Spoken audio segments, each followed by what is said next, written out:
Welcome to side 2 of the Enfield Talking newspaper. Perhaps you've noticed small differences in the recording this week. If so, it's not imagination. We are today sitting in a room in the Civic Centre, which we hope is our permanent home. Since last October, we've been lucky enough to find temporary shelter at Oakdean, where some of our listeners live. And we're very grateful for that, as they made us very welcome in their home. However, we have been looking for more permanent accommodation and have been offered this room at the Civic Centre for Thursday evenings. The copying team on Fridays is working at Community House, and you may wonder why we can't be at the same venue, which would be ideal. This is because we have to have a quiet background to record, as the slightest sound comes through the microphones, as you all know, and we've tried to get the best for everyone, readers, copyists, and you, our listeners. Thank you all for bearing with us so patiently during a rather difficult few months. We'd also like to publicly thank all those at Enfield Council who've helped us find new premises, and look forward to a future of pleasant cooperation with them. When the RSPCA came to take a one man's pet reptile last week, the only tears he shed were ones of relief, for the animal that the man had been given by a friend and which he thought to be a lizard turned out to be an alligator, which had rapidly grown to some 2 feet in length. He had been given the reptile innocently by a friend in return for some of his fish, but soon it began to grow and grow. The pet turned out to be a caiman, an aggressive form of alligator which can now grow to more than 7 feet long. They need to live in tropical conditions and eat fish and live meat. The RSPCA was called to the house in Tottenham Road in Palmer's Green last Monday. Concerned neighbours had seen the reptile in its tank. Inspectors found that the spectacled caiman had greatly outgrown its home.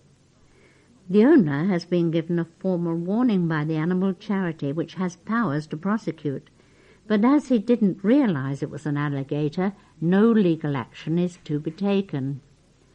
RSPCA Inspector Peter Portillo said, "This caiman has just grown and grown to a point when the man could no longer cope with it.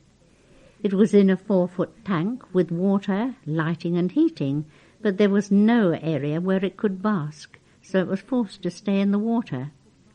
This man did not know what the animal was, or what its correct diet was, or how housing requirements were. A council-issued licence is required to keep such a reptile. Fortunately, this ally has been found a new home in Staines, in care of a reptile specialist."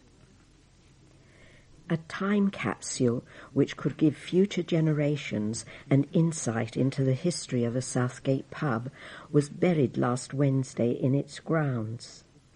Documents relating to the history of the 400-year-old Ye Old Cherry Tree pub in High Street were buried in its garden following the completion and opening of a hotel in the grounds behind. Local historian Gary Boudier, who brought out a book last year called Enfield Pubs, contributed a previously unseen chapter on the inn's history, as well as an old picture and 2 plans of the building. A cherry tree will be planted above the capsule to replace the original tree, which blew down in a storm and originally gave the pub its name. A plaque will also be added to mark the spot. The pub's senior assistant manager, Edward White, said, "We have no set date when we want the capsule to be dug up. It's up to whoever wants to dig it up in the future." The following is a notice from the Enfield Wheelchair Users Forum regarding a presentation by Abby Sode on direct payments. Now, Abby is Enfield Disability Action's direct payments development worker and has worked with the council to establish this scheme. It's on direct payments, okay? Now, direct payments, or cash from social services, instead of a care package are now available in Enfield. This is your chance to learn and ask questions about the direct payment scheme. Questions such as who can qualify for direct payments, what are the advantages or difficulties with the scheme, and how much could one receive. The presentation is to be held at Community House, 311 4th Street, Edmonton, at 7 p.m. to 9 p.m. on Thursday, the 28th of June. Wheelchair users and their carers are welcome. If you wish to attend, then please contact Steve on 0208 373 6227. I'll repeat that contact number again, and it's Steve on 0208 373 6227. And the presentation, I'll repeat that again for you, is Thursday the 28th of June. Or you could munch away at your lunch to the sweet sounds of singers and musicians every Wednesday in the meditative atmosphere of a church. For the summer, St Andrew's Church in the Marketplace, Enfield, has organised free lunchtime recitals from 12:45 to 1:30 p.m. until July the 25th. The church hopes that the recitals will entice workers from their desks or the canteen and shoppers from the clothes racks to eat their lunches to the accompaniment of beautiful music. Soprano Caroline Lester and pianist Oliver Nicholson began the series last week with a variety of pieces by Puccini, Gounod, Mozart, Catalani, Bach and Verdi. Ms. Lester, who studied music at the Durham University and trained in opera at Birkbeck College, won the Ladies Operatic Class Award at the North London Festival of Music and Drama last year. Mr. Nicholson, who has played at York Minster and Westminster Abbey, works for Data Connection in Windmill Hill, Enfield, and is an organist for the Quorum London Singers.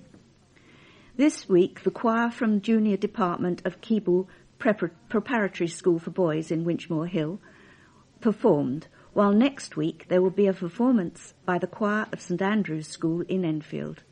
Admission is free, but visitors are asked to make contributions to help cover the expenses of the performers. This is a press release from the British Retinitis Pigmentosa Society. This society marks its 25th birthday at its annual meeting on June the 30th. Hundreds of the charity's members from around the country will come together to celebrate the event, to be held at the University of Birmingham. During our first 25 years, more than £5 million has been raised by volunteers and used to fund medical research aimed at finding a treatment or cure for RP, an inherited disease of the retina that causes loss of vision and often total blindness. The disease affects about 25,000 families in Britain.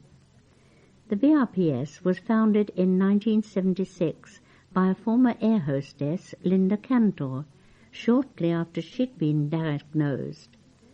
Like all other sufferers, Linda had been told there was nothing doctors could do to prevent the disease from taking her eyesight. She, however, was not prepared to let things rest and decided to form a charity and begin the fight to find a treatment.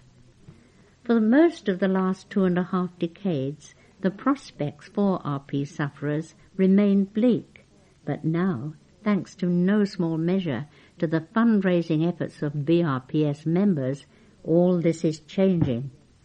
The Society's medical researchers are optimistic that recent progress in gene science and other fields of medicine mean a range of treatments may become possible for RP sufferers within the next few years. The BRPS helpline number is 01280 860 363. I'll repeat that, 01280 860 363. Are peace sufferers wanting to become members of the Society, help with fundraising or attend the 25th anniversary AGM can telephone 01280 821 334. I'll repeat that again. 01280 821 334. Defeated Edmonton councillor and Conservative candidate David Burrows has vowed that he will bounce back from his emphatic general election defeat. Mr. Burrows hopes that next year's local election will see the Tories fighting back from their current disarray. Reflecting on a result where he cut Labour MP Andy Love's majority by 2,000, Mr. Burrows said, "We are disappointed. The result does not reflect the dissatisfaction locally. The message is ringing loud and clear in my ears that people have had enough of the council and want a change." Mr. Burrows is now preparing for next year's local election battle, which he hopes will see voters back the Conservatives over the ruling Labour administration. He said, "Once one campaign stops, another starts. That's where I will be focusing my efforts, and that's where the fight back starts." He claimed that a 57% turnout in Edmonton showed that the electorate were not enamoured of New Labour, and he believes that now is the time for the Conservative Party to get its policies right. Travellers who had been camping on the recreation ground in Montague Road, Edmonton, have again left a health hazard in their wake. The caravans moved off the site last Friday, but the open space will not be reopened to the public until Enfield Council has had time to thoroughly clean the area. Bailiffs had been set to evict the 70 or so travellers from the site last Tuesday, but police requested a postponement after a serious assault occurred in the area. Last Sunday, a 31-year-old man was stabbed 6 times in the chest at the Texaco service station in Montague Road, and police wanted to question the travellers about whether or not they had witnessed the incident. They then left the site, leaving it littered with rubbish. The council's housing enforcement officer, David Legg, said there is a lot of fly tipping on the site, and they have been using the southern part of Pimsbrook as a lavatory. The site is going to need a thorough inspection to pick up on all the hazards. Travellers were first spotted at the site on May 31st. The number of caravans grew to about 100 during the following week. A Caribbean evening to raise money for cancer patients at Enfield Chase Hospital is to be held next month. The event, organised by the Rotary Club of Brookman's Park, Hertfordshire, will include a buffet, steel band and disco. Proceeds from the event will go to the Patricia Madden Trust. Ms. Madden decided to raise cash to help cancer sufferers after she went into remission after a long fight with the disease. The event will be held from 7 p.m. to 11:30 p.m. at Mount Grace School, Church Road, Potters Bar, on July the 7th. Tickets priced £15 are available by phoning Paul Brennan on 07966 493673. That is 07966 493673. Former Enfield Southgate MP Michael Portillo last week announced he wants to be leader of the Conservative Party. But the revelation that Mr. Portillo wants to lead the Conservatives and ultimately become Prime Minister should come as no surprise to Advertiser readers. He told us so 6 years ago. Mr. Portillo, who lost the Enfield Southgate seat to Stephen Twigg at the 1997 general election, told us of his ambition in 1995. He said, "You have to make the most of and do the best of everything that is offered to you. Clearly, being in the cabinet, I stand a much better chance of being leader of the party than the majority of people." He continued, I believe nearly everybody wishes to rise to the top of their profession as a mark of doing their job well. But you don't know what is going to happen, and the only way to approach it is to do the best job you can. He spoke shortly before Prime Minister John Major resigned as party leader to allow a leadership contest to take place. Mr. Portillo did not stand despite fitting telephone lines to his headquarters in preparation for a leadership challenge. Speaking on Friday, Mr. Twigg raised doubts about Mr. Portillo's consistency. He said, "He's someone who is said to have changed his spots, so is the new, apparently moderate Michael Portillo. The real Michael Portillo? Or is right-winger the real Michael Portillo?" Households in Palmer's Green will be spared a £53 annual fee to leave their cars outside their homes after Enfield Council decided not to introduce a controlled parking zone in the area.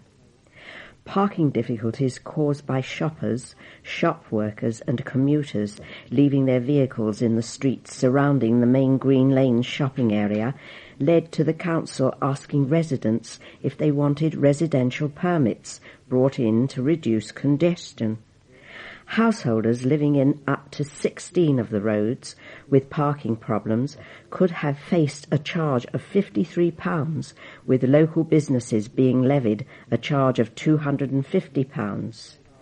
But a council survey carried out after 2,150 leaflets were distributed in April showed that 316 residents were against the scheme, compared to 213 in favour.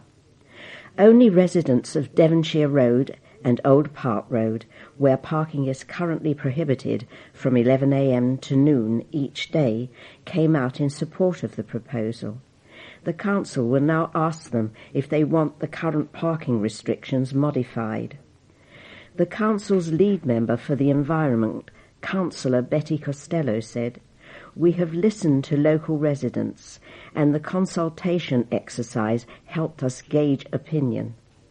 We are now focusing on a smaller area where the parking problems are at their most acute. The plans have been opposed by the newly formed Palmer's Green Residents Association, which carried out a rival survey showing even greater opposition to the plan. Association spokesman Ceris Leonides said, "I am pleased that they stepped down." Pupils at Raynham Primary School in Edmonton will have a proper pitch to play on for the start of the football season, thanks to property developers Laing. The children's football skills have been hindered by a strip of concrete in the middle of the playing field at the school in Raynham Avenue, Upper Edmonton. But after the school's site manager, Sean Fields, noticed a JCB at Laing's development in Montague Road, he approached the developer to see if it could be used to remove the concrete. He said, "I went over and met Rob Coppin, Laing's project manager, and asked him if he could help us get rid of the concrete slabs. He and his team came round, and the job was done in an hour. They've been brilliant." Laing's subcontractor, Houlihan & Co., dug up the concrete debris and filled in the hole with topsoil. It will be planted with grass seed.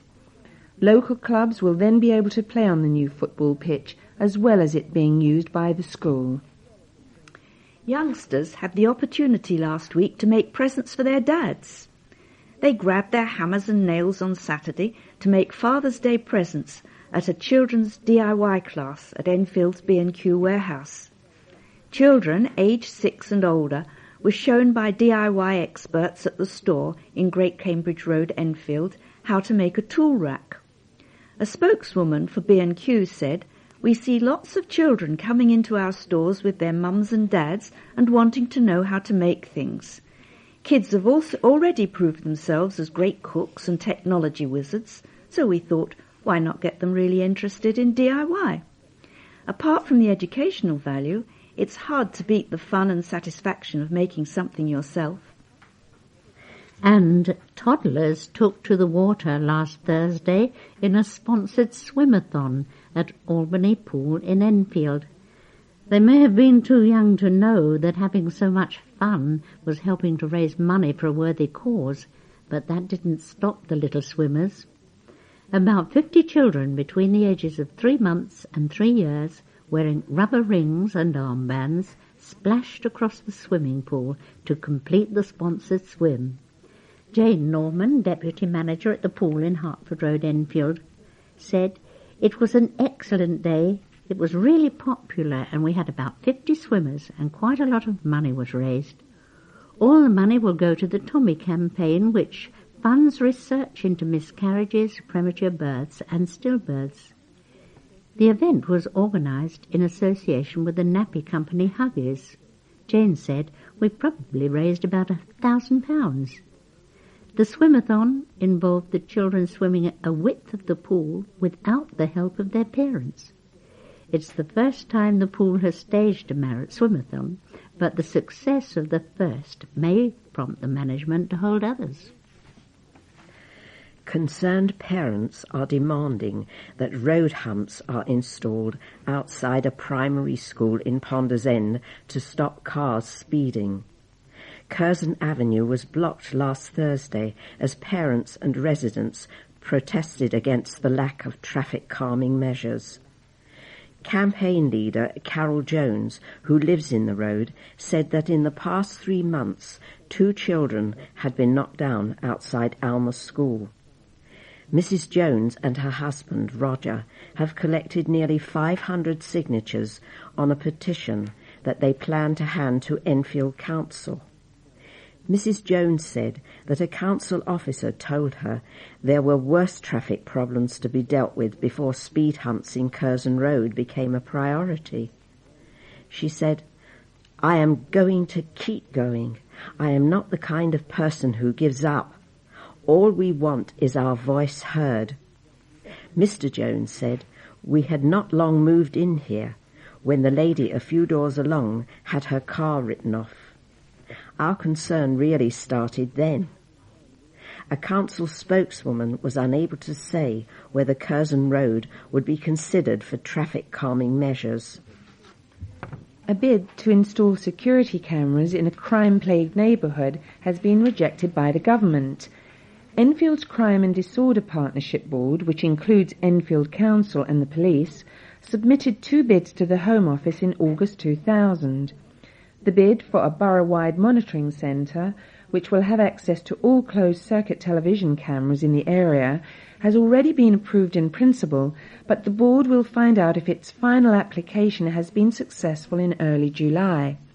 However, the second part of the bid, known as the Carterford Project, has not been invited to proceed to final application. It would have involved placing cameras at the Litchett Way estate in Hertford Road, Enfield, an area which has been identified as a neighbourhood most at risk.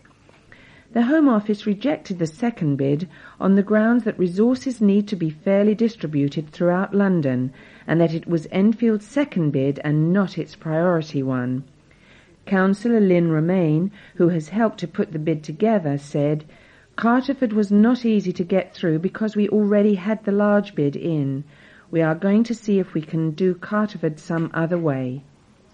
A variety of entertainment, live music and information for the over 50s is on offer in Hoddesdon. Evergreen 2001, the Council's annual series of events for people aged 50 and over, runs until July the 6th. This year's Broxbourne Summer Spectacular includes a variety of entertainment. Fitness sessions will be running at Grundy Park Leisure Centre in Windmill Lane, Cheshunt, on June the 25th, and for those who fancy a quick dip, Hoddesdon's open-air pool in High Road, Hoddesdon, will be holding dedicated morning swimming sessions for the over 50s on June the 27th. You can also enjoy a taste of Italy at Highgrove Court in Eleanor Way, Waltham Cross, on June the 26th, with an Italian lunch and live music. For more information, call 01992 639 561. That is 01992 992 639 561. London's waste, energy from waste plant, operates to stringent emission limits set down by the government. Since Greenpeace's occupation, London Waste has had to increase security at the plant. The spokesman said, "The security is more a precaution than anything, but we cannot really rest on our laurels. It was only a few weeks ago that Greenpeace occupied the Sheffield incinerator, so we can't rule it again happening here." The debate is unlikely to go away. The Deputy Mayor for London, Nicky Gavran, has already spoken out against incineration, calling for more recycling and less burning of waste. She said, "There are many environmental and health concerns about incineration, so the last thing we need is an increase in capacity at Edmonton. These plans to expand should be scrapped." Enfield's Friends of the Earth coordinator Denise Valance said, "The government now has to take up the gauntlet and test the emissions and prove there is nothing wrong." School children throughout the borough will be able to access an online information service thanks to a new initiative partly funded by Enfield Council. The London Grid for Learning, representing all 33 local authorities in London, will allow pupils to access education outside school hours and will provide multimedia resources and teaching materials. The Council has contributed £17,000 to the grid, while the Department for Education and Employment Standards Fund is providing a grant which matches the contributions by local authorities. Assistant Director of Education at the Council, Neil Roussel, said, "Being part of this programme means that students in Enfield will not only be able to increase their scope of learning information technology, but also a whole range of subjects and issues. This is a real plus for education in Enfield." Middlesex University staff could strike over plans to axe up to 90 jobs which their union believes are being lost to fund expansion plans. Non-teaching staff, who are members of the Public Service Workers Union Unison, will be formally balloted on strike action later this summer if the university announces that compulsory redundancies will be made.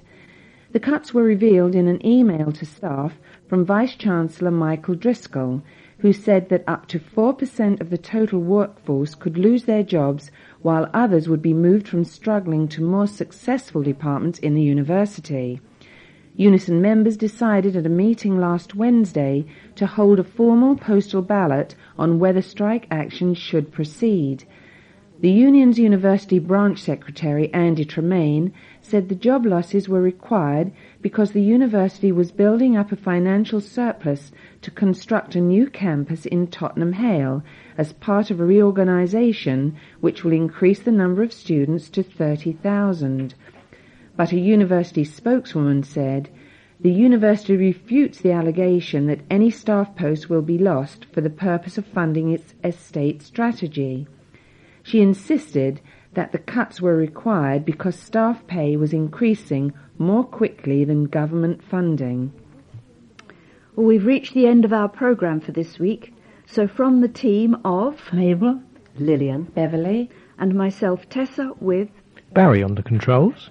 it's cheerio. bye. Cheers. Please remember to turn over the address label in your postal packet and return the packet to us as soon as possible, in readiness for the next edition.